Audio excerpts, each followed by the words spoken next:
Now, as much as we have different reactions to humor, we also have a different sense of humor. You will have noticed in the past half hour waves of laughter. Something is said, this group, erupts in thunderous laughter. And this group goes, I didn't get it. I didn't like that. No, that wasn't my style. And then suddenly this person erupts and you go, whoa, where's your head? We all have a different sense of humor. Humor is in the eyes of the beholder. And I learned this lesson way back in grade 3. In grade 3 at 8 years old, life's greatest mystery was, do nuns have hair?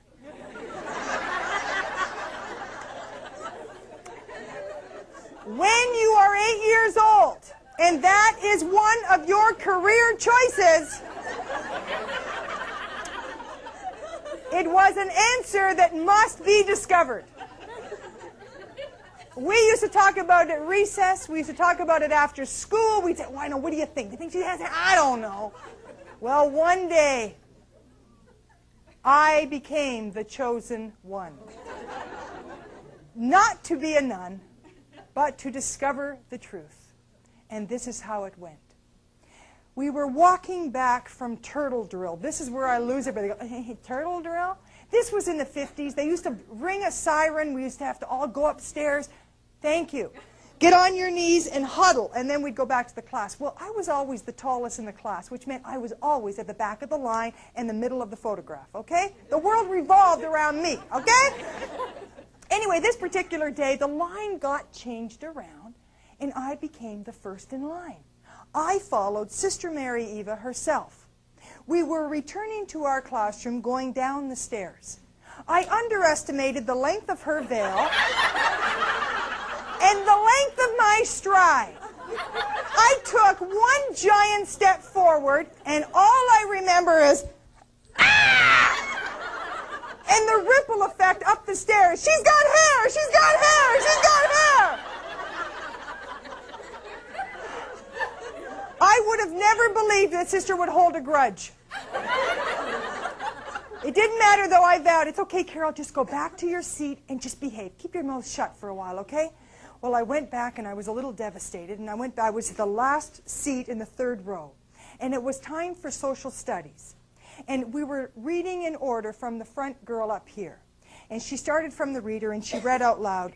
And then the native Indian went back to sleep in his tippy.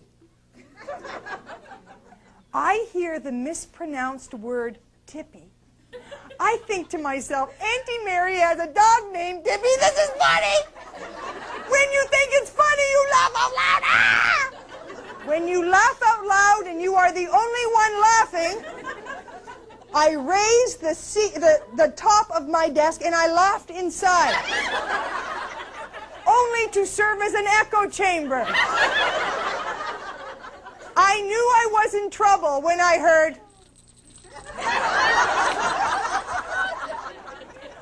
I lowered the top of my desk as Sister elevated me and dragged me to the front of the class.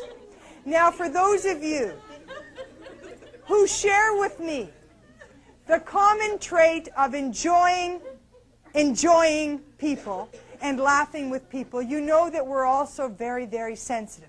And we have fragile dancing hearts that sit right here. Well, as she walked me to the front of the class, she then proceeded to give me the strap. And all I could remember was, in order to save face, well, thank you very much, Sister, I really enjoyed that.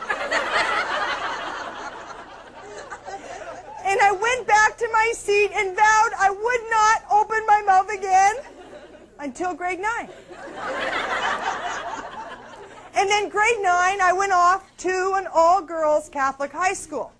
When I looked around the room at the first assembly, I thought, I'm the tallest in the school. I should be in charge. So I decided that I would run for student council. And my theme would be the Jolly Green Giant. At the time, we had a friend who took a very active role in our life. When he heard that I was running for student council, he said, Carol, I think it's great that you're running in the election. You have what it takes to be on that student council. but this is what I'm going to do. I'd like to help you out. So you take the week, you do the posters, you do the campaigning, you know, the schmooze and that sort of thing. Let me write your speech, okay? Okay. He said, I'll meet you Friday afternoon outside of the gym. Friday afternoon comes, and I'm looking for Bill. And there he is. He said, Carol, I've got the speech here. I've outlined where I want you to pause and take a breath. You know, just go in there and find a friendly face and talk to that face, okay? Okay. So I go inside, and all of a sudden it's my turn. I get up on stage, and I look for that friendly face. I couldn't see one. It was a massive blur of black and white. The last 36 rows were the students in their black and white uniforms. The front 4 rows were the nuns in their black and white habits. And I started.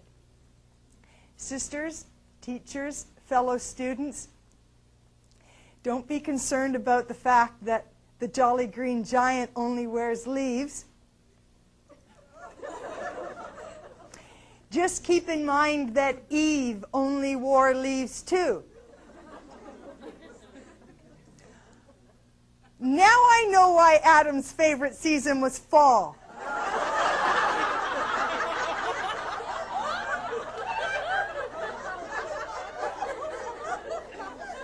The last 36 rows, I can't believe she said it! I can't believe she said it! Woo, woo, woo!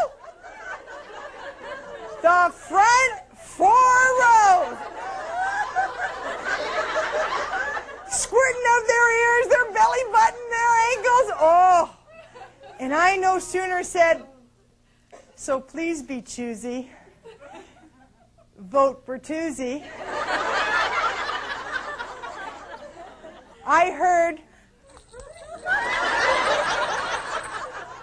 the #1 nun. And where she may be today, she is now Mother Superior in Canada, this particular nun. She greets me at the side and escorts me to the front of the chapel. I guess she figured she needed all the help she can get. She said, that was disgusting.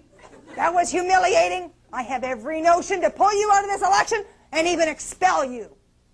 But you're only here because of your perfect sister Sharon anyway.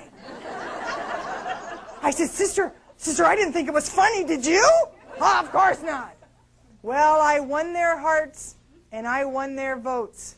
But the #1 nun who had my education in the palm of her hand was not impressed. She was offended by my attempt at humor. And it is something that you and I, unfortunately, must think about all the time.